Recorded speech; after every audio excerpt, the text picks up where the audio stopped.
Good afternoon, folks. Welcome to the March 9th meeting of the Design Development Review Commission, otherwise known as DDRC. If everyone will please make sure they have their cell phones turned off or to silence, that'll be good. So we welcome you. The commission is made up of volunteers with expertise or interest in historic preservation and design. We generally meet on the second Thursday of the month to review cases. The commission is supported by the city's urban planning and historic preservation staff who are here today. So please let them know if you have any questions, taking care not to impede the proceedings. The meeting generally proceeds with staff calling the case and describing it. The applicant may also come forward to add to the basic description of the request if necessary. If so, please try to keep that presentation to less than 10 minutes. The commissioners will then have the opportunity to ask questions, and after this period, I will ask if there is anyone in the audience who wishes to speak for or against the proposal, and audience comments shall be kept to 2 minutes per person. If there is, the applicant will then have an opportunity to respond, and this rebuttal shall be kept to 5 minutes. In most of the cases, we will make a decision tonight after all information has been presented. If your case is denied, or if you feel that a decision was made in error, you and anyone with standing have the opportunity to appeal it within 30 days of the decision. And all decisions of this commission are based on existing guidelines and ordinances. If you plan to speak about a specific project, you must have signed in. The roster or sheet is at the back of the room or at the podium.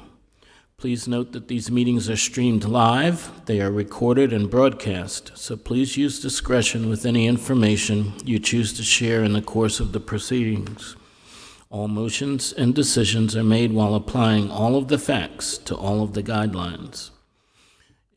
Or for any of you who are willing or wanting to speak, will you please stand and raise your right hand? Do you affirm to tell the truth in these proceedings? Thank you. Have a seat. Will you call the roll, please? Mr. Bachnight? Here. Mr. Broom? Here. Mr. Daniel? Here. Ms. Fuller-Wilt? Ms. Great? Here. Mr. Cohn? Here. Mr. Savory? Here. Mr. Wynn? Present. We have quorum. Thank you very much.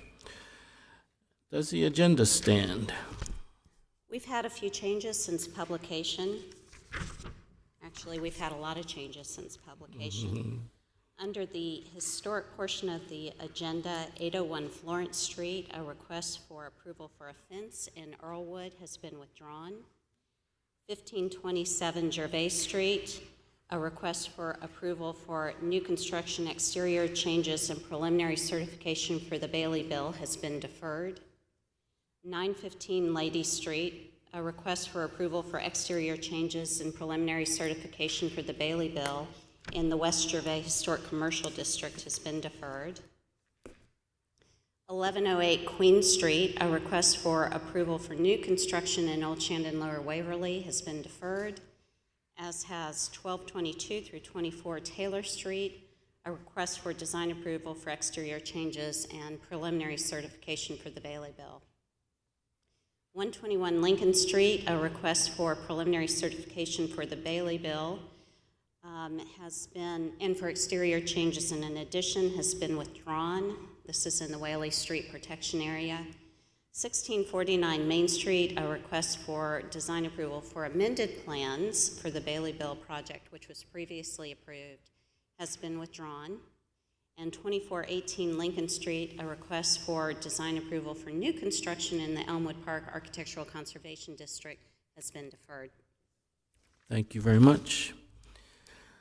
When it comes to the consent agenda, the Design Development Review Commission uses the consent agenda to approve non-controversial or routine matters by a single motion and vote. Examples of such items include residential improvements such as fences, minor exterior changes, or signage. If a member of the DDRC or the general public wants to discuss an item on the consent agenda at the beginning of the meeting, that item is removed from the consent agenda and considered during the meeting. The DDRC then approves the remaining consent agenda items. Will you read the consent agenda now, please? Certainly.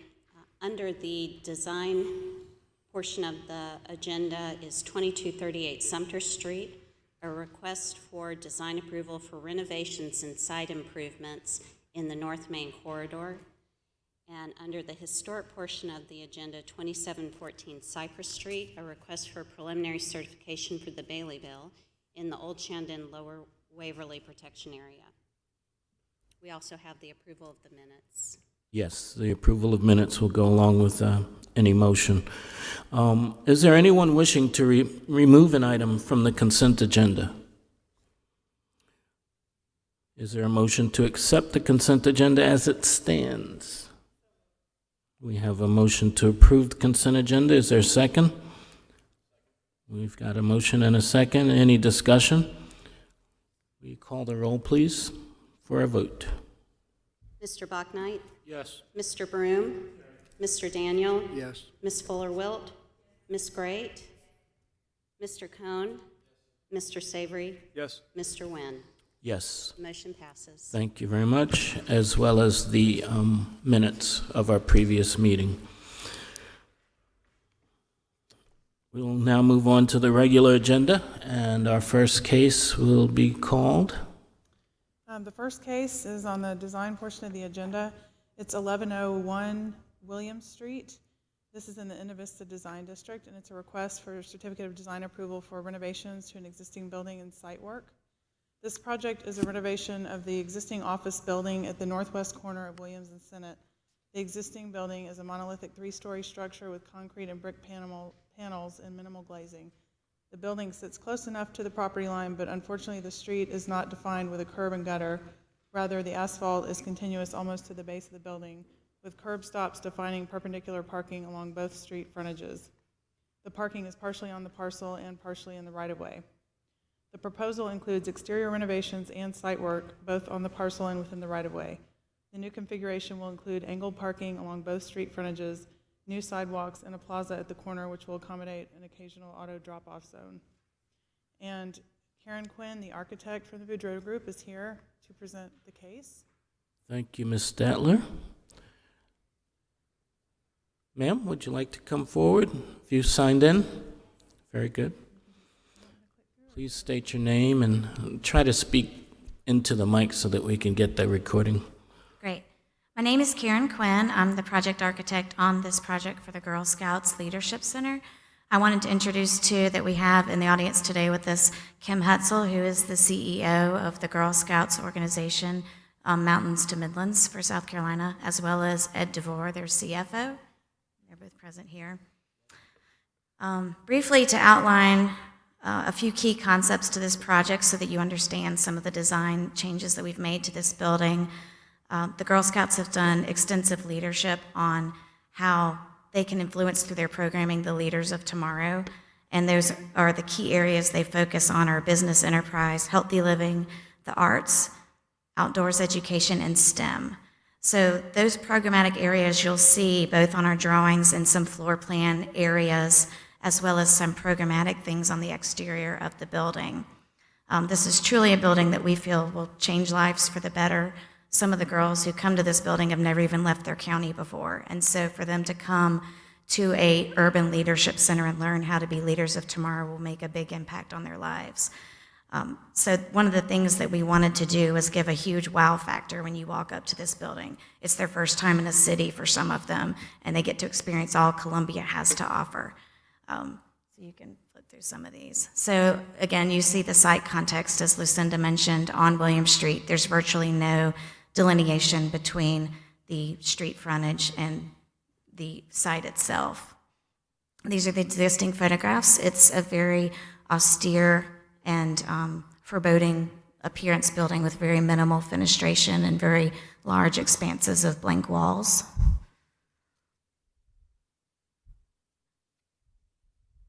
So one of the things we wanted to do initially with our site design was reorient the current entry from parallel to William Street halfway down the building. You can see that's on the lower Plan South version of this drawing to the corner. One of the things the Innovista master plans want us to do is to embrace the corner and celebrate it.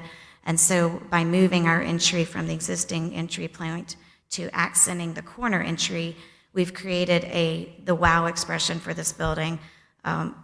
It is intended that we're going to open up that portion of the building as well. Some of the solid walls that you see now were added. So the existing building used to be a two-story building, but the piers were the only thing that extended to the ground floor when it was initially constructed. So by opening up some of those bays, we're visually lightening the building and as well as going back to how it would have originally been constructed. That also allows us to put a curved glass wall along that entry so that we can engage the pedestrian. They can look in and out of the space, see the rock climbing wall, see the girls' gear merchandise store. And so it's to create an area where there is virtually no fenestration into the building as well. So by accenting that and creating a positive first impression when you visit the space, we truly see this pedestrian plaza as being the most important location when the girls come into the front door of the building, both programmatically and both as an expression of the Innovista master plan. Also important in this is that it shelters the girls as they approach the building, so it gives them a place where they're out of the elements without adding a canopy or an appendage to the building that we felt wouldn't have been a true expression of what that building is. The landscaping, as you can see, we've designed this closely with the staff to look at what's the current situation on the site, but also what will be future. We're looking forward to the Innovista master plan and knowing that William Street is intended to be a large pedestrian pathway with bike lanes. That's what this slide is showing you, is how you can look at what it'll be in the future, and we fully anticipate that we'll fine-tune that during the city encroachment process as to what specifically those items are. We imagine that this pedestrian plaza, like Lucinda stated in her recommendations for this project, would be a scored paving pattern, stamped or stained concrete to differentiate the pedestrian zone from the adjacent streetscape and sidewalks. So again, we agree with the staff recommendations for this project, and we're willing to work with the city on both the staff level and through the encroachment process to fine-tune any of the further details of this submission. We can flip through the exterior elevations. We have some signage and elements that you'll see in some of the renderings as well. And that's the view from William Street, and that's the corner view showing the pedestrian plaza and the streetscape improvements. Thank you. Very nice, thank you. Any questions from the commission? Yes, just one, please. And this is really to staff. This building, if any, deserves an exterior paint job, and I see that calling for this. I guess I'm not familiar enough with all the various historic preservation guidelines in each of the neighborhoods, but I know last month there was concern about not painting a house in Melrose Heights, and yet we're allowing it in this. Is there? Yeah, there is actually a difference in the guidelines in the different districts. This is in the city center design district, so there really isn't any regulations or recommendations against painting or painting bricks. That is specific to certain historic districts. Very good. Any other questions? Mr. Broom.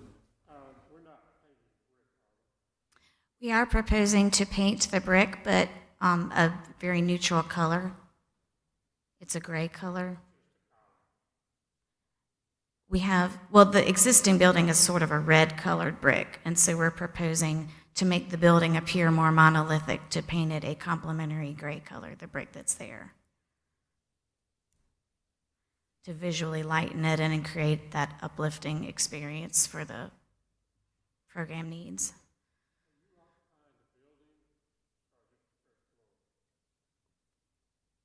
The building will be fully occupied by the entire Girl Scouts Urban Leadership Institute, yes.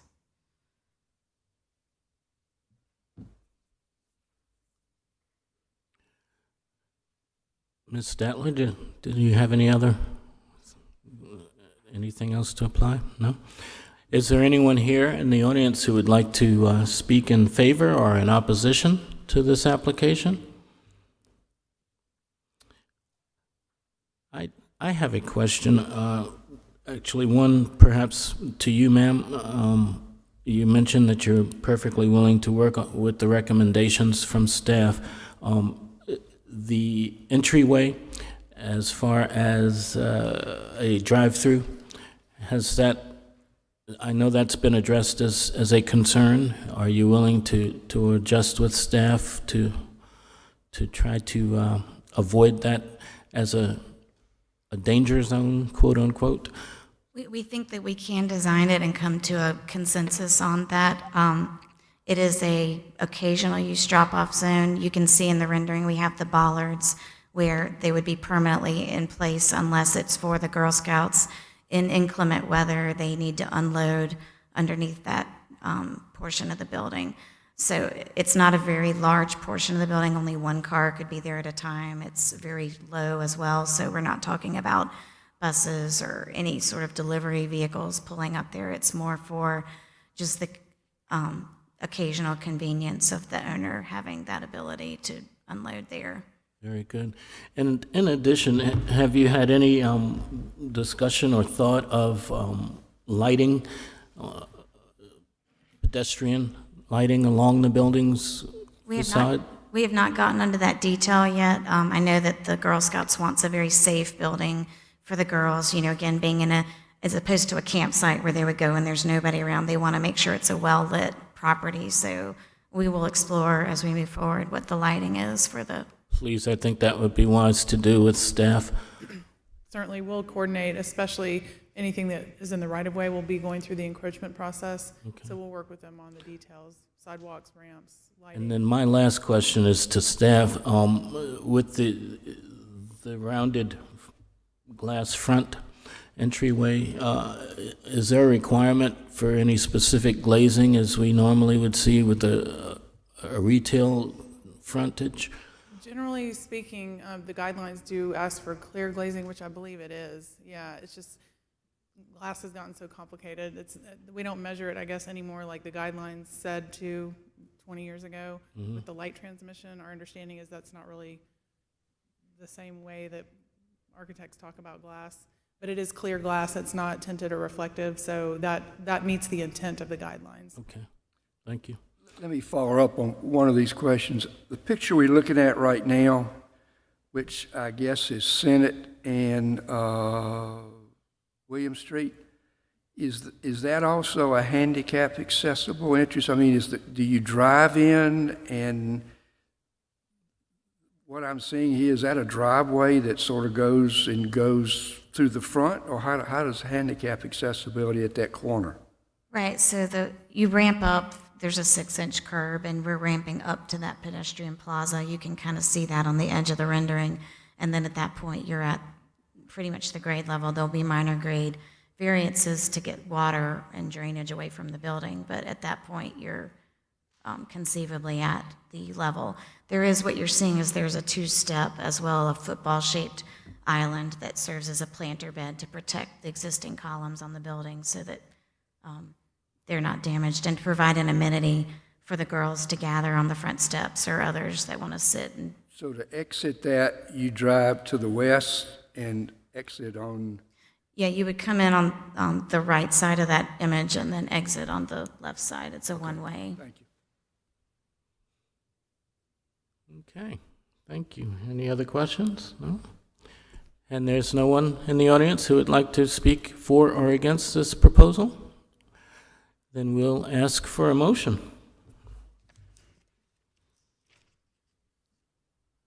I guess I'll make a motion that we grant a certificate of design approval conditional on the staff recommendations. Do I need to list those recommendations? Please. Okay.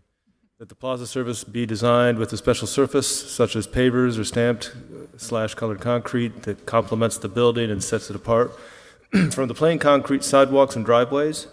That the details and design of driveway approach, curb radii, and ramps be carefully coordinated with staff to minimize potential pedestrian and vehicle conflicts, and that specific parameters for the use of the drop-off zone be established through the encroachment process to minimize the frequency of vehicle travel in the plaza.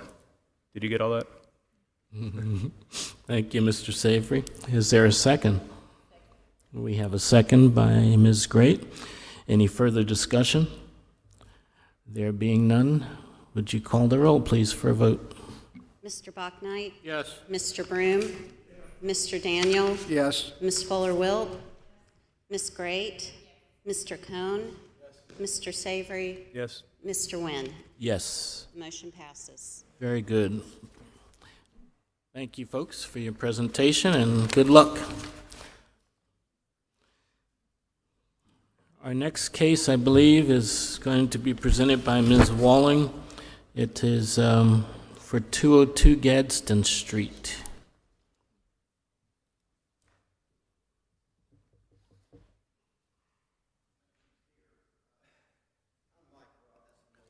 Hold on, sir. We usually have staff present the case, and then we'll have someone else come up. All right.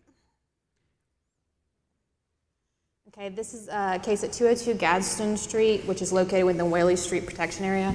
This is an appeal for a staff decision on a fence. This is a two-story wood-frame colonial revival-style house that was built in the early 1900s as part of the Pacific Mills Company Mill Village housing. The request is for a fence in the side and backyard of the property that has already been constructed without permit or design review. The new fence replaced a wooden privacy fence that had been in place in the property since the 1990s. The new wooden fence varies in height from 7 feet to over 9 feet, with the front portion of the fence at 8 feet. The front portion was moved closer to the street from its original location and also includes a barn door entrance. A city zoning inspector noticed the new fence on the property in early January 2017. As the fence was not in compliance with zoning ordinance, which limits fence height to 7 feet, the property was scheduled for the February Board of Zoning Appeals meeting for a height variance, which was then granted at their February 14th meeting. Preservation staff communicated with the property owner early on that the new fence could not be approved at staff level, and also mentioned that even with a height variance granted, review by the DDRC is still required. DDRC reviews are independent of any BOZA ruling and should be solely based upon the guidelines for the area, which allow for a maximum fence height lower than standard zoning. Guidelines state that fences should be no more than 6 feet on side and rear elevations, while fences and secondary front yard setbacks should be reviewed for their impact on the pedestrian and other houses on the block. The variation in fence height from 7 feet to over 9 feet tall relates to grade change on the property. One common solution would be to step the fence down at regular intervals while keeping the highest point no more than 6 feet. But with any portion above 6 feet in height, the fence is not in keeping with the guidelines. It should also be noted that the principles for fencing in this district point out fencing was not heavily used in Mill Village historically and still remains an uncommon feature in the area. A fence of this height facing the street creates a stark change from adjacent houses where fences are shorter, located further back on the property, or not present at all. And this image just shows you probably the only fence, or 2 fences, I guess, that are on the block. Additionally, the guidelines state that fences should be compatible with the associated structure and design and materials. While a wooden fence with vertical planks is generally compatible with colonial revival style house, the idea of using large barn doors within urban settings is a modern trend, not compatible with the historic house and therefore not in keeping with the guidelines. Staff finds that the fence is not in keeping with Section 8 of the guidelines and recommends denial. Staff also recommends that the fence be lowered to 6 feet in height within 60 days, with all details deferred to staff. Thank you, Ms. Walling. Now, sir, if you'd like to, or are there any questions from commission prior to having the applicant speak? No? Then, sir, please come forward and tell us your name and Mike Robertson, the managing partner that owns this house, and we had started this project replacing basically the existing fence that had been there since 1990, and it was 7 feet approximately high, so we didn't realize the standards had been dropped to 6, and that's when we stopped construction. We did get a variance so we could put this barn door in on the front, so it's higher than the normal that it was in 1990. We have not replaced the back fence, which you can see, which is a little over 7 feet, the very back. And basically, we had done a lot of work on the outside of the house and the inside recently, and the fence is pretty dilapidated, so we were trying to bring it up to standard. So that's basically why I'm here. If there are any questions why we did that, we decided to do the barn door effect to make, and it has to be a little higher because of that. But anyway, that's why I'm pleading my case in this, to try to keep it the way it is if possible. So. thank you. Any questions from commission or thoughts? So how much is new? Just the part that we see, just the front that you've, in the Front photographs? is new, and then down the side is new. That's where the original fence was, down the side. And you're saying that what you replaced down the side, you replaced it the same height as what had been there on the side? The side is a little bit higher there because when we extended it out a little bit, the ground drops off a good bit right there. You can't really tell, but it drops off about 2 feet. So, of course, if you measure from the ground up, the fence is taller. So the front is all new and in a different location, and the side is replaced and taller than the original. A little And then bit the back, taller. Yeah, and then sides the back is not replaced, the back is back- existing. Right. The back, Okay. we stopped at that point. That's when we found out we needed to get an approval to finish it. But the side is exactly where the old fence was, except for a little bit where we extended it out to give them a little bit more room on that side yard.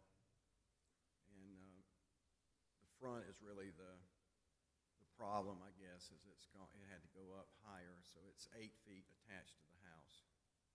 Thanks. Mr. Robinson, that portion of the fence on the south side that's lower than the rest of the fence, Right. is that a new part of the fence, or is it what was there before? I'm curious why that is lower than the rest of the stuff on the south side. The little notch there. Yes, sir. I started to bring it down to 7 feet, and that's 7 feet. So that complies with the old standard. We didn't know about the 6-foot standard.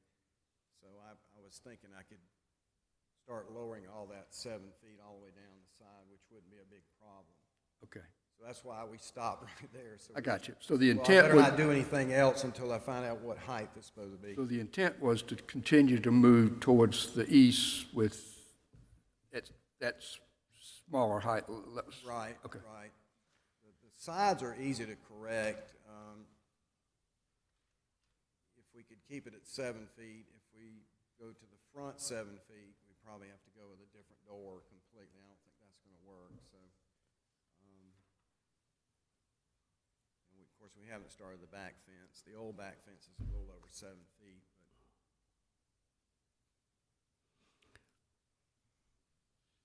Anyone else? Yes, sir, please.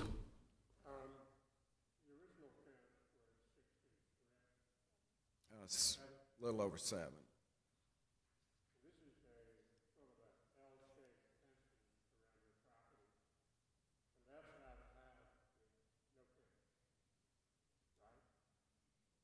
Say that again about. Where the driveway is, no, except for the, I don't know if we got a picture showing the driveway. There's the old fence left. You can see if that's that's over 7 feet high. Like I said, it's been there a while. It just goes all the way to the corner of the lot. And that will attach to the new fence in the corner on the other side. Thank you. I have a question for Ms. Walling in reference to this. Two things you did state, but I'd like to hear it again for clarity. There was no permit obtained prior to BOZA application for zoning. Right. I mean, zoning inspector found them putting up the fence, so they Okay. stopped.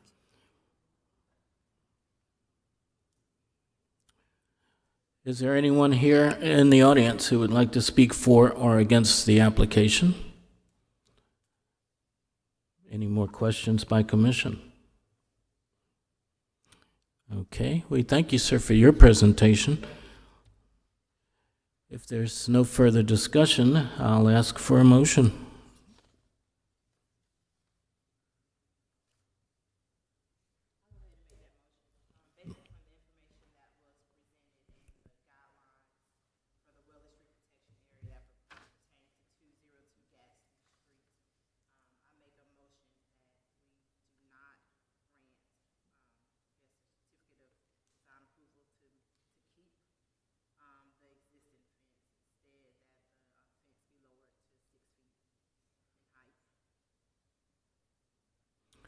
So this is an appeal to the staff decision, and we now have a motion to accept the staff's decision. Is that correct?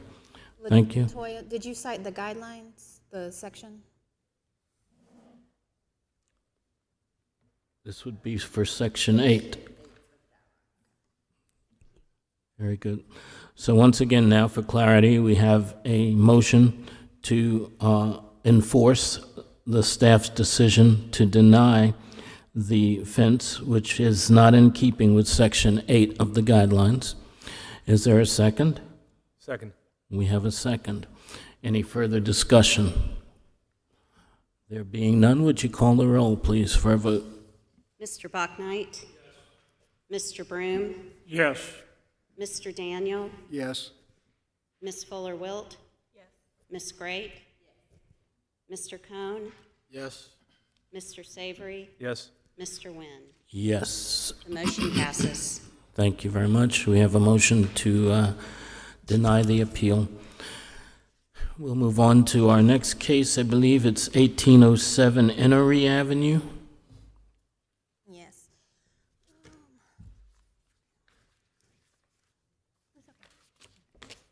All right, so this is a case at 1807 Innery Avenue, which is located within the Wales Garden Architectural Conservation District.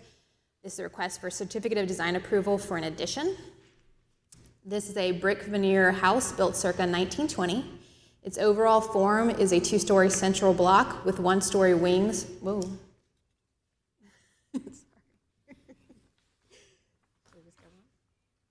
IT tricks. So I'll just keep going. With one-story wings to each side and full facade front porch. Documentation shows that the overall form and symmetrical footprint of the house has remained. No. I think they're trying to fix that for you. So the overall form and symmetrical footprint of the house has remained constant since original construction, with only minor changes to cladding and detailing. The documentation shows the east and west wings of the house were a screen porch and sunroom respectively, and sometime after 1945, the screen porch was fully enclosed to resemble the west wing sunroom, which created more symmetrical front facade. The house is situated to the east side of the lot, creating a large side yard. The applicant is proposing to construct a side addition to the house within the side yard area. Side additions have only been allowed in historic districts on a couple of occasions. These few side additions were both very small and located far back from the principal facade, and in one case was allowed due to a unique lot that would not accommodate a rear addition. However, that's not the case on this lot, which is large enough to allow for an addition to the rear.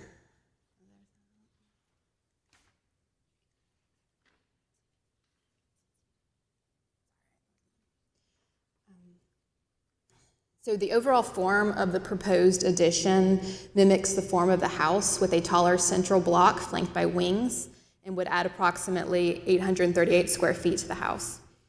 The east wing of the addition acts as a hyphen connecting to the west wing of the historic house, While the hyphen is set back from the front corner of the house by about 3 feet, the central block of the addition is set almost in line with the house, which you can see here. While the guidelines accommodate the need for additions to historic houses, careful consideration should be paid to the location, size, and detailing of additions so that they do not detract from the existing architectural form and design of the building. The first guideline for addition states, site additions so that they do not detract from or obstruct important architectural features of existing buildings or those around it, especially the principal facade. The repetition of the house's massing at this highly visible location detracts from the historic symmetry of the house and is not in keeping with the guidelines. Furthermore, the addition extends the 55-foot wide house an additional 44 feet to the west. This increase in width of the house by 81% not only detracts from the original composition of the house, but also disrupts the pattern of houses along the street. Houses in the area generally measure between 55 feet and 65 feet in width, with relatively simple massing, while the width of the house on the widest house on the block measures 75 feet in width. This width is original to the structure and not as a result of later additions, which you can see on the top left image there. That's the widest house on the street currently. Creating a highly elongated primary facade with complex massing detracts from the existing house and those around it, and is therefore not in keeping with the guidelines. The second guideline states design additions using materials and detailing compatible with the original structure. With regard to width, massing, and scale, the width of the addition and its repetition of massing creates a complex composition along the principal facade that reads more like a secondary house than a natural extension of the original form, which creates an addition that is in competition with the house rather than complementing it. These details are therefore not compatible with the house and are not in keeping with the guidelines. With regards to window placements, there appear to be some discrepancies between the actual details of the house and the elevation provided here. Adjusting the provided elevation to show actual conditions would require the roof of the hyphen to lower, creating a smaller window that would not align with or relate to the other first floor windows. This is a detail that would not be compatible with the original structure and is not in keeping with the guidelines. And then with materials, while the materials of the architectural shingle roof, brick foundation, and aluminum clad windows are compatible with the original structure, the siding material is not. As an extension of the primary facade, a brick veneer would be the most appropriate material for the addition. As shown, the lapped siding is therefore not compatible and not in keeping with the guidelines. Lastly, the third guideline for addition states, limit the size and scale of an addition so that it is clearly subordinate to the original structure. While the original historic portion of the house measures approximately 55 foot wide, 44 foot wide addition is of considerable size, increasing the width of the house by 81%. While the design does follow the massing and scale of the historic house, this replication creates an addition that reads more like a secondary house than a subordinate addition. Its considerable width, combined with its composition of massing, prominent location, and overall scale, creates an addition in visual competition with the historic house that is therefore not clearly subordinate and not in keeping with the guidelines. Therefore, staff finds that the addition is not in keeping with Section 8 of the guidelines and recommends denial. Thank you, Ms. Walling. I will ask if there are any questions for Ms. Walling from the commissioners. Any comments? I'm going to point out that this application is for or within the Wales Garden Architectural Conservation District. I think that's quite a pertinent point here to keep in mind as we move forward. Is there the applicant here to present?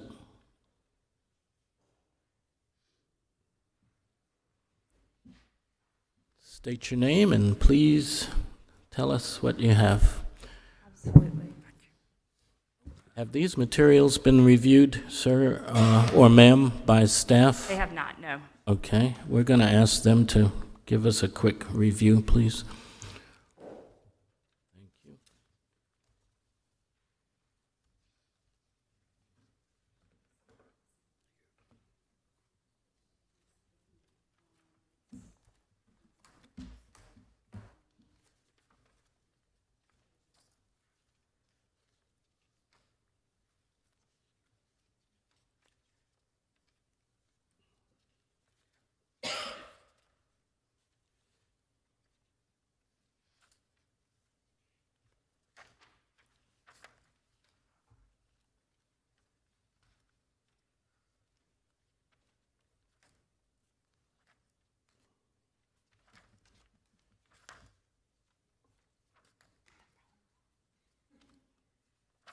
Shall we proceed?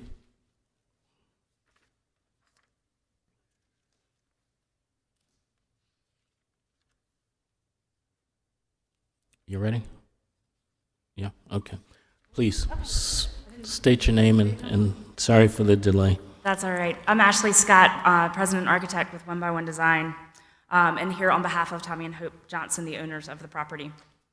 As you are aware, this property is within the Wales Garden Historic District, shown here and highlighted with the green box, and then shown a little bit closer here. Obviously, Wales Garden is made up of a variety of styles, sizes, configurations of both lots and houses and structures themselves. And this certainly falls on quite a different lot along Enoree and within the district itself. Overall, on this lot itself, the house is to the right side of the lot. There's also in the back corner a former garage that's now has been converted into apartment. That's not the current use, but that was converted by former owners.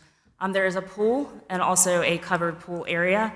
There's a serpentine wall, which you can't really see on this aerial, but I'll have pictures of that in a second.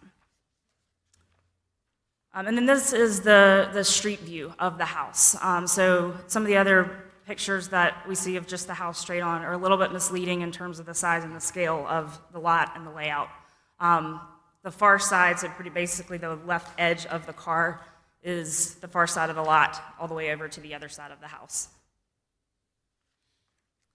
The proposed addition, if I go back a little bit, obviously is in that blank area in front of that serpentine wall. So this was in your initial packet, obviously the existing site plan, and then the proposed renovation plan, and then the plan and elevation itself. We have located the addition as far back as we can, given the programmatic elements of the owners for the master bedroom and bath addition. This is the only bedroom and bath on the first floor. Obviously, it's quite crowded in this area of the lot. We're trying to keep as much of that serpentine wall as possible, and then also use some of the other kind of techniques that we've learned throughout the years with staff's help in using the hyphen to indent the new and the old and also change materials. Obviously, some of the recommendations in the report we received Friday change up some of that, and we're certainly happy to revisit materials and even try and shrink this footprint if possible. So this is just perspective showing. Keep in mind that these are very early concepts. We've had, I believe one meeting with staff and then a few emails back and forth, and which we paused kind of developing it until we got this meeting scheduled. So one thing, as we look and work in historic neighborhoods, which we do residential and commercial work throughout a number of districts, is looking at the existing structure and also trying to figure out what's happened to it over its lifetime. And this one's interesting and has given us a lot of clues on some modifications throughout the years. The first one I'll focus on is this front porch. So as we talk about this principal primary facade, there's been quite a few modifications through the years. The Sanborn maps, both the 1923, if you look at that one, which is at the top one, you'll see kind of the dashed line at the front of the house indicating an overhang of some sort. But as you look at the 1956 and 1969 Sanborn map, you'll actually see a much larger footprint, indicating that at some point that porch may have been added. If you look back at some of the details and configuration of the brick and proportions, then it does start to make sense as you concentrate on the house. There's concrete pavers on the porch itself, and then I think we can probably all agree that that was not a circa 1920 door itself. The owners would like to update that at some point once we get there. On this right wing, again, if we look at the Sanborn maps, you'll see on the top one that it was an open porch and then obviously enclosed as shown with the hard line in the 1956-69 map. Of course, the details of the house also start to tell us that with the brick ledge where the existing floor level is. That's the new side entrance of the exterior. And when I say new, meaning sometime between 1923 and 1960.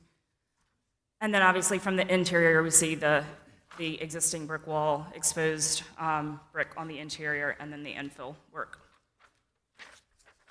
And then finally, on this left side of the house, which is where the addition would abut, there's a little bit, it's interesting on the Sanborn maps, and the front facade is always shown as that straight line, which obviously the structure itself is not. It does step back and forth.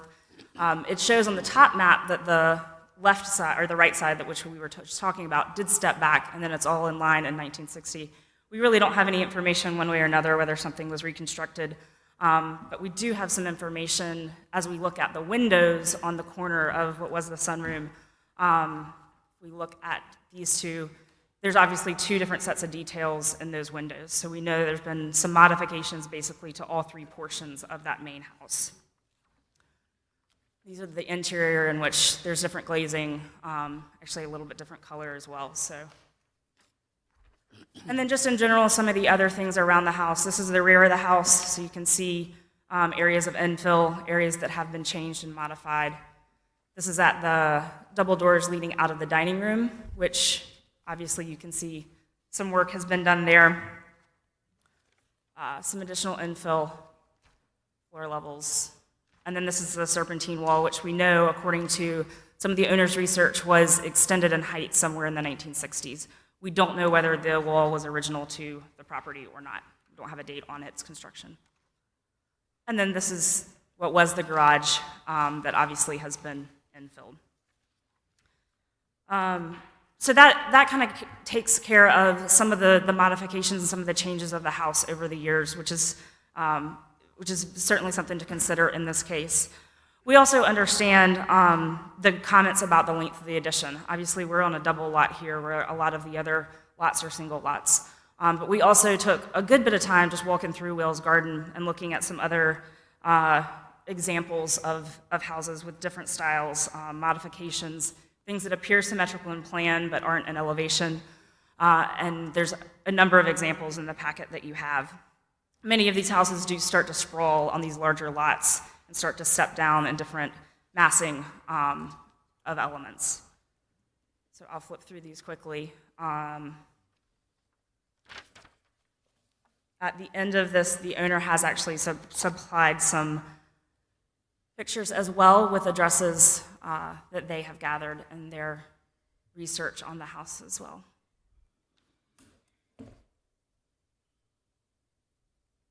And we understand that obviously some of these were modified prior to any of the overlays. I also wanted to make sure that it was known that we had looked at other options. This is one of the rear options that actually did make it to the paper. A lot of the other ones never even got that far.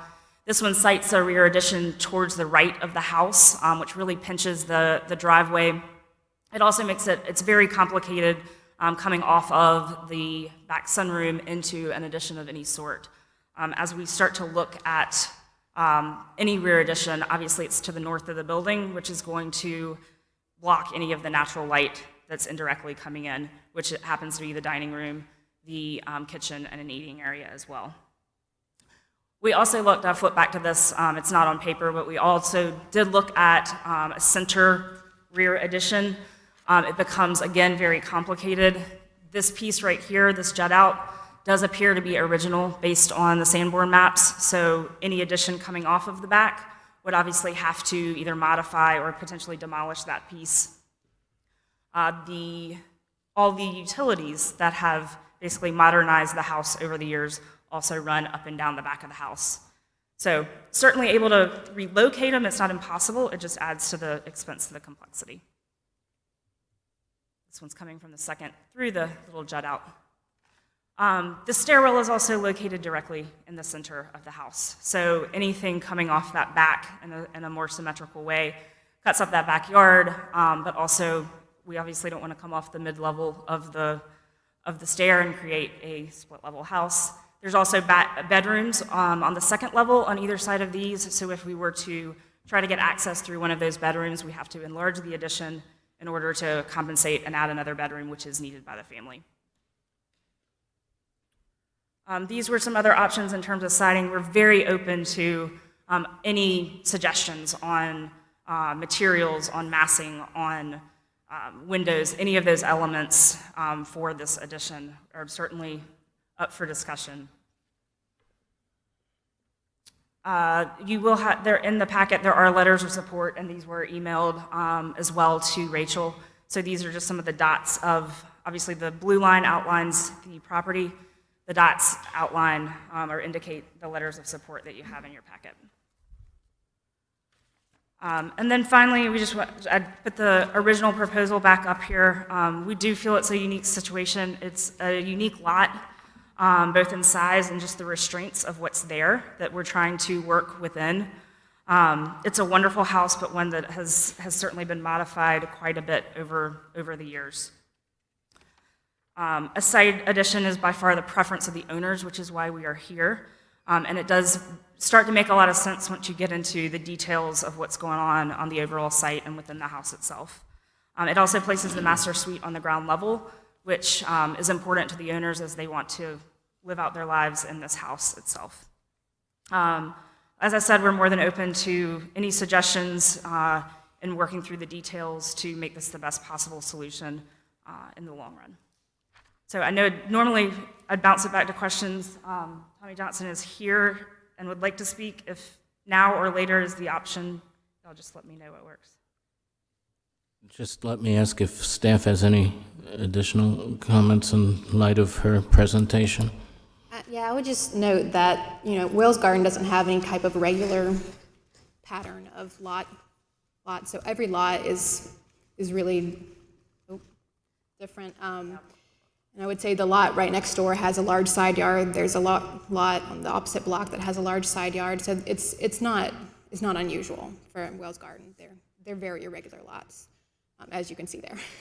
Okay. And I would also note, there obviously have been a number of changes to the house, but what we're really looking at is the overall massing as you see it from the street, with the 2-story central block flanked by 1-story wings. So Thank you. that's all I would note. And before we have you come up, Mr. Johnson, let me just ask commissioners if they have any comments or questions of her.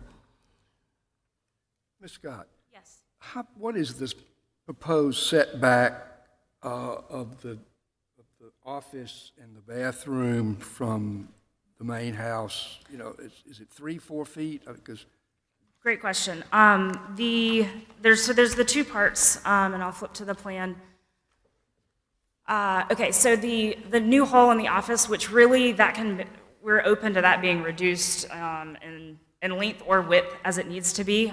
It was included obviously as a hyphen, as a separation. That portion and then the bathroom portion are a total of 3 feet from the wing, so the setback wing of the existing house. So we've got a couple of different setbacks happening there. And then the main master bedroom, that suite itself is 1 foot and back from, again, that side wing. Again, if we can reduce it a couple of feet and still have the program work, we're certainly open to that discussion. But you're really hindered in making the set. If you look at the Lindler House 33 and 46 and your pictures 40, they're elongated like this is proposed, but they have a much further setback from the main house. Your issue in doing that here is the serpentine fence, right? Correct. We got the serpentine fence and the wall and the pool directly behind that. So we can gain a couple of feet if we were to demolish the. Let me get back to plan. Sorry, guys and gals. Here we go. So yes, we can certainly pick up a couple of feet if we were to demolish that serpentine wall, but then we're right at the pool deck at that But point. if you leave the fence, you basically have got how much distance between the fence and the back of the bedroom? Enough to sneeze, a couple inches. Okay, so it's close. It's very close, absolutely. You wouldn't really propose to leave the fence the way you're showing it on the floor plan, I assume. There would have to be some modifications. You'd have to remove the part that's, Yes, and we are showing a portion of it already removed at that new hall and stairs. but you wouldn't, the part that is against the back of the master bedroom that's actually just about touching it, if an animal got in there, you wouldn't be able to get it out. So you're demolishing all that, right? It depends on the direction of the hearing today. But if you were to do this, you would have to demolish it. Not necessarily. I mean, we may be able to reduce the size of the master bedroom in its entirety and pull it up closer. It's kind of a give and take, whether we push it back from the primary facade or pull it away from the serpentine wall. As I said, there's multiple things we're fighting against. Well, let's just assume the wall goes away, and then what's the setback from the existing house, so it's more differential? It looks like it's not all one line. Absolutely, we could certainly gain a couple of feet. What are we looking at there? 2 or 3 feet? We've got 6'2" from the existing corner of the house to the from the existing corner of the existing wing to the basically center line of the new wall. So, I mean, we'd gain probably a good 3 feet plus pulling out potentially a foot or two of the addition itself. I really like the fence, but I'm trying to figure a way so it's not one long line. Understood. So we've got a couple of feet to play with there, and are certainly open to that as an option. Have you run any estimate on what brick painted would cost versus hardy plank like you proposed? We have not, but brick would actually be preferred by the owners. We presented the different material just based on past feedback from other additions that we've done in historic districts. So all brick would not be a deal breaker by any means. Thank you. Ma'am, please. Could you address the staff's comments about the way, I think it's the office hyphen, you were saying that the roof line is actually lower and it would make the window smaller? Is that correct? Sure, yes. So again, keep in mind that these drawings were very early on and conceptual. There's still a lot of detail to be added to it. In the drawing that was included in the report, it highlights that there is an eave on the porch itself, which is actually a beam that wraps around the porch and does lower that level a little bit. The reason that the hyphen is the height that it is trying to get the pitch and everything of the roof low enough to tie in under the existing roof line of the wing. So there's a little bit of adjustment that could happen there, and certainly if that piece were to reduce in size or go away and become a long extension of some sort to the house, even if it were set back, then, I mean, there's a lot of different options that we can certainly look at. Additionally, the window that we're showing on those two sides that are right now siding but could potentially be brick, they could go away, I mean, in their entirety if they needed to.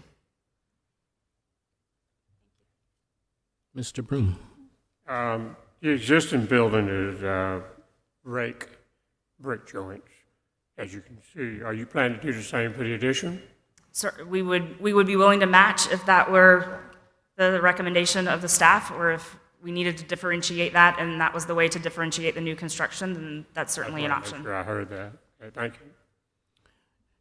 You mentioned you had looked at a center addition at the rear, but you felt that center portion that juts out was a complication, or you felt that it would have to either be demolished or otherwise? It was part of the original footprint of the structure. Right. So we would be right back here asking for permission to modify or demolish that portion.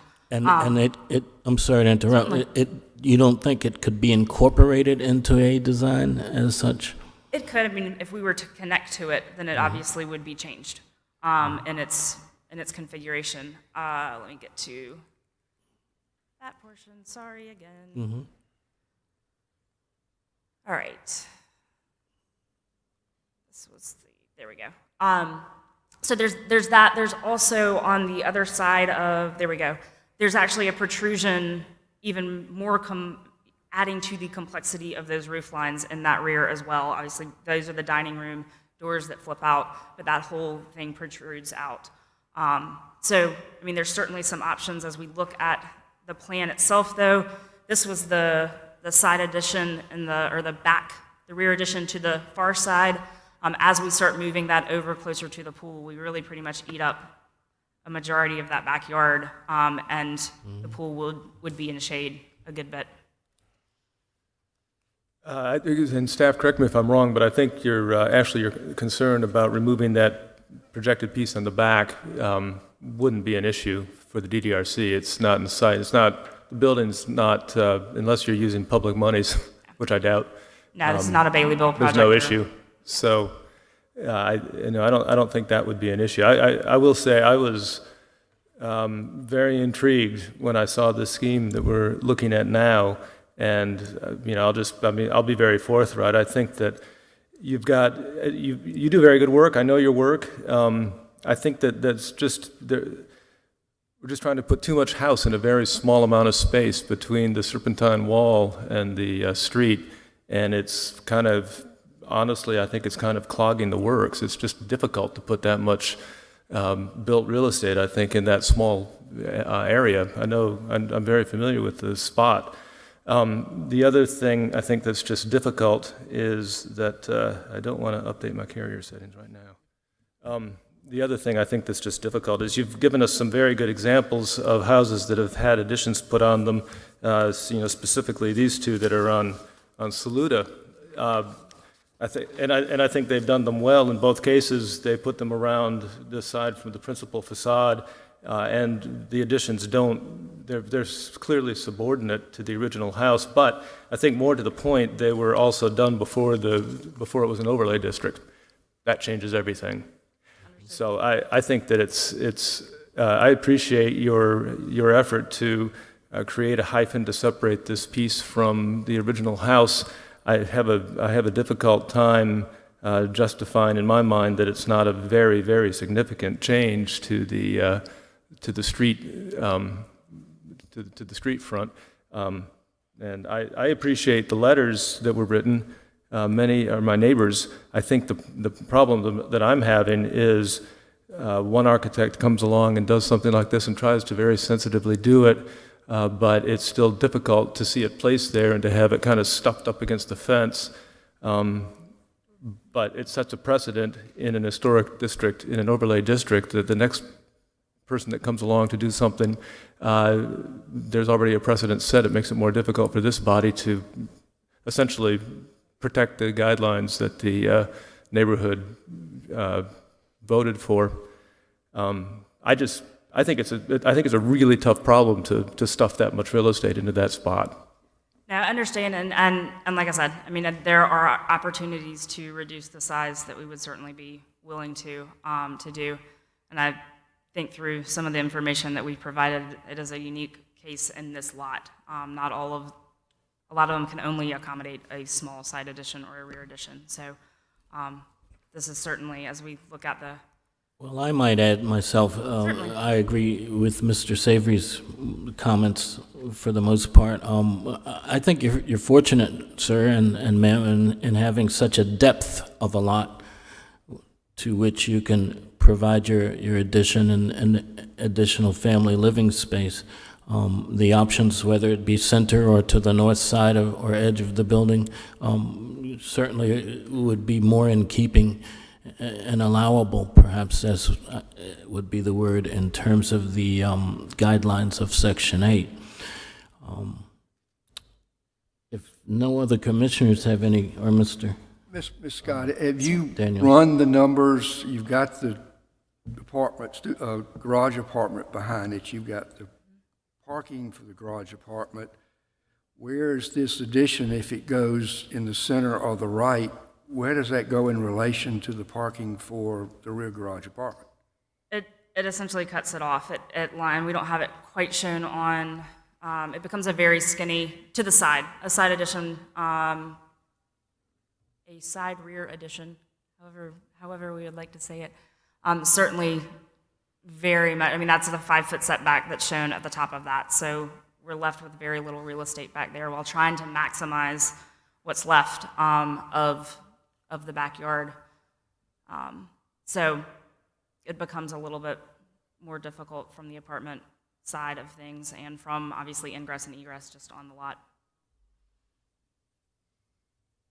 So from a usability standpoint, from the using that backyard as well, just cuts down a good bit of the space where the space to the side is largely unused. If it's not developed, it becomes really the only option is either to parcel it off and a new family house potentially goes there, or landscape elements. Sir- That's the attempt to try to delicately fit something there that makes a lot of sense. So I guess what I see is the issue is one of two things, Tom, or some other. One, you leave it so it's going along entry, and you maybe back it up further, lose the brick fence, but you've still got this mass. Or in the alternative, you put it as a L on one side or the other. Then you run into the complications with the garage apartment and the parking for the garage apartment. So it's either one of these or the other, sounds like, is sort of what you're having to deal with. Right. Obviously coming off to the left in the front, that front side yard is a much more, it's much more straightforward in terms of construction and expense and everything. Obviously, we understand we're in a historic district, and that's not always the right answer in terms of, we understand sometimes you got to spend a little bit more in a historic district, understood. How much this increases the complexity of it with all of the utilities running back there is quite significant, just as. Well, thank you. I do want to acknowledge that we have received and are in possession of the letters of support that have come as well. Sir, if you would like to speak, we'll give you a few minutes here.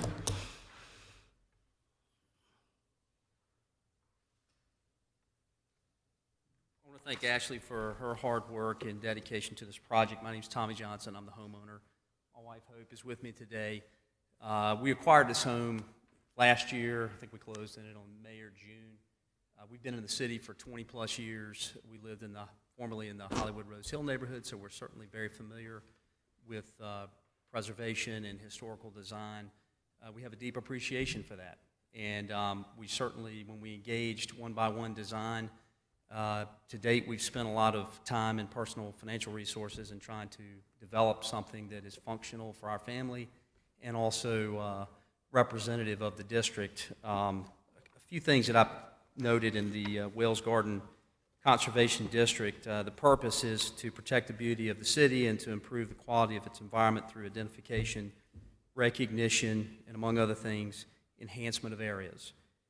To encourage new residential development, which enhances the existing neighborhood and which will be worthy of regard in the future. The guidelines are not intended to restrict creativity. That just highlighted a few points there in the purpose and the district's principles and goals.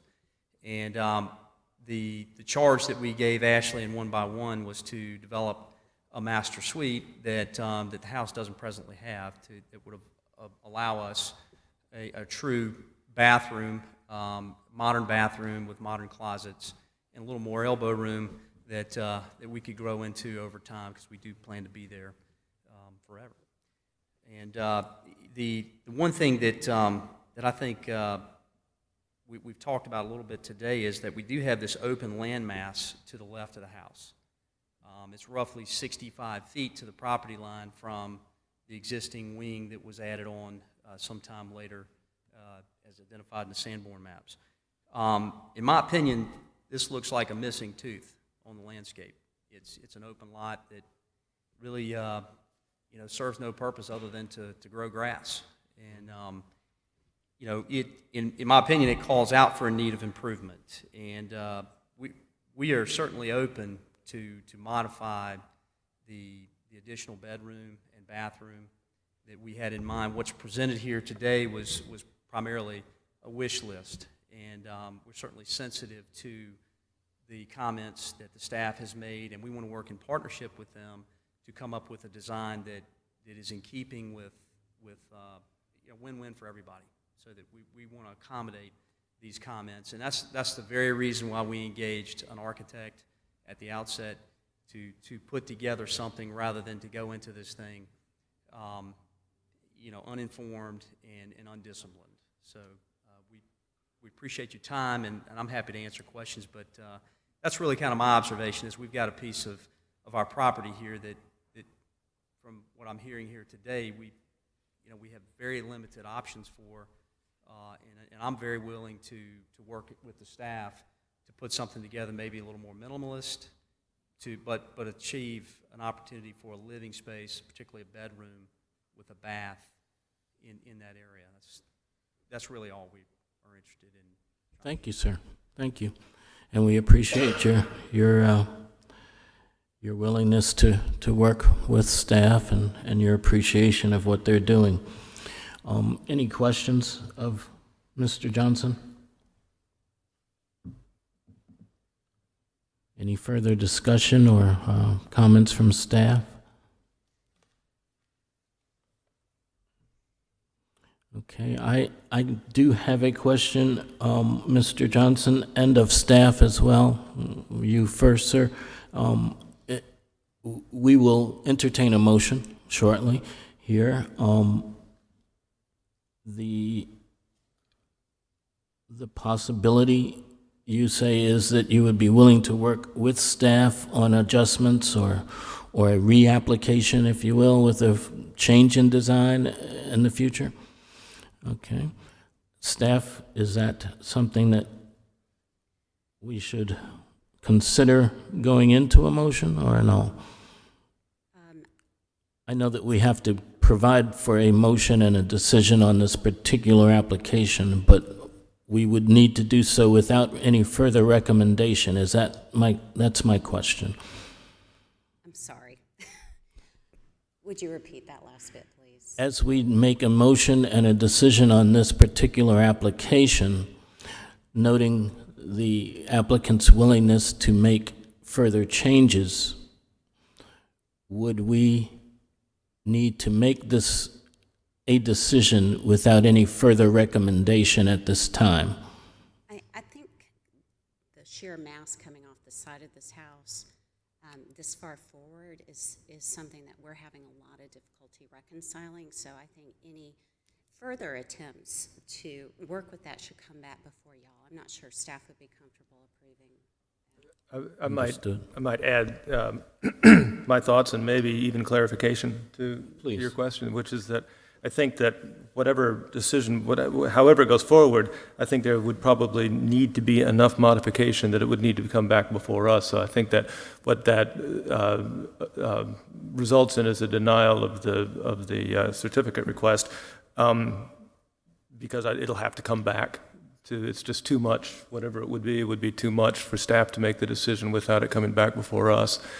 And it's not possible for us to make enough incremental recommendations to facilitate that. It's not uncommon for projects to come back before the commission. I've had to bring projects back before the commission several times in a row before they get there. So I think that's where we are. I just add one comment, and I certainly appreciate that. My challenge, and I guess maybe a little frustration, is I'm bidding against myself. I don't know what's acceptable. I mean, we've certainly heard the concerns and the length and the mass. We're willing to work with that. Is there guidance that we I was can going use to make a couple of additional comments in that in that regard. I think that the staff comment about the and this is where words are difficult. It's more about drawing things. But I think that I would agree that I think the massing of the addition and the way that it's held between the two hyphens creates, and the roof lines of the addition do create another mass, another volume that feels, I think it's staff's comment is legitimate, that it feels somewhat in competition because you have the one big one and then you have the one little one side by side, and they're kind of the same thing except one's smaller than the other one. So. And it's separated by the hyphens. So I think that if you look, for instance, at both of these, of course, they have a lot more breathing room around them, but they're different. They're not like sort of a miniature version of the house beside the house. So I think that's a difficult problem to solve when you're trying to put something right beside something new right beside what's there. So I think that the big and the little side by side are a little bit of an issue. I think that's not a little bit of an issue. But that said, we can't hold the pencil. We can sort of make comments like that to try to help. I think that you're going to be challenged, honestly, to put the addition in that location rather than behind the house. I think you would have many, many, many more options if you were able to find something that worked for you behind the house, and which would open to the yard and open to the pool. And to me, as a practicing architect, I can think of ways that you would be able to do that. So I would just say that, given the fact that you're in this historic district, that if you can find a way to do something that's behind the house, I think you would have a lot more options. I think it's going to be difficult to put something in between that serpentine fence and the face of the house, and not have it seem to be in competition with the face of the house. It's just such a small amount of space, and even if you were to demolish the fence, the pool is only 6 feet away, so, you know, it's really all jammed in there. So I just, and it's not just my opinion, I think, you know, I'm just sort of offering that as best I can try to help in this circumstance, but I think that is the reality probably that's going to be the issue. May I comment one more? Please. What do we do with the lot to the left of the property? What are the acceptable uses for that? I mean, I've had comments from my neighbors. Well, sir, you're asking a commission that doesn't have that as a purview. I mean, it's not in our purview to make suggestions or decisions on what you do with that area or space. I'm sure that your architect could perhaps help you better with some consideration there. Let me just add to what Mr. Savory is saying, and again, I think staff has encouraged this, but depending on our decision, which is forthcoming, the rear addition would be more in keeping with the guidelines, which you yourself have quoted portions of, in terms of this being an architectural conservation district. So I think with that, we're going to, if there's no other further discussion, we'll move on to a motion. We thank you. Does anyone like to provide us with a motion on this application?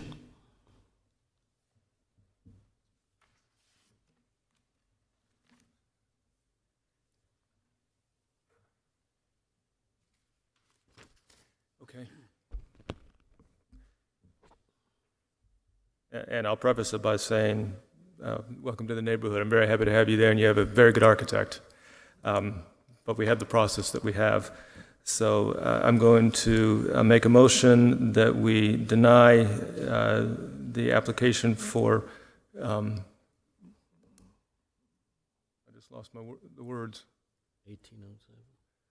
For certificate of design approval for 1807 Enery Avenue, based on the fact that the addition is not in keeping with Section 8 of the guidelines. We have a motion to deny the current application. Is there a second? Second. We have a second.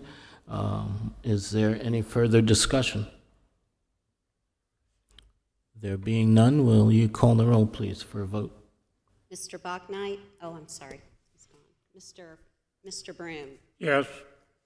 Mr. Daniel? No. Ms. Fuller-Wilt? Yes. Ms. Great? Although I'm in support of the motion, out of complete fairness to the applicant, my allergies got the best of me, and I didn't hear all of their testimony, so I'm going to refrain from voting. Mr. Cohn? Yes. Mr. Savory? Yes. Mr. Nguyen? Yes. The motion passes. Okay, we have a motion to deny the current application, and it has passed. We wish you luck. Love to have you come back. I believe that's our last case of the day. That's correct. Is there any other business that we have before us? I just wanted to mention that I put a memo out for all of you since we've had several cases come before us. This is just addressing notification issues, et cetera, that occur with historic districts. If you have any questions, please let me know. I'd be glad to discuss it with you, but I would just ask everyone to put that in their notebooks, your training notebooks, so you'll have it for reference. Thank you. I just want to add two things. The first is for this last case, Mr. Balknight, for the record, was absent, having to leave early. So we need to note that, please. The second is that required training for all of us is due at some point. We know that.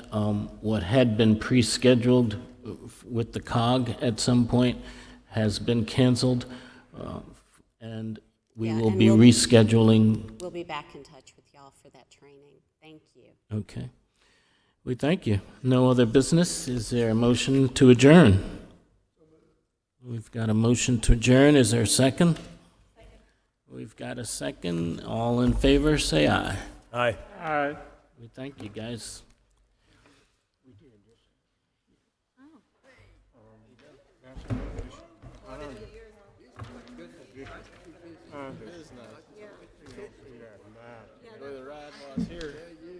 Remember the days when there wasn't any riding on? It makes two of us. I went out to the neighbors.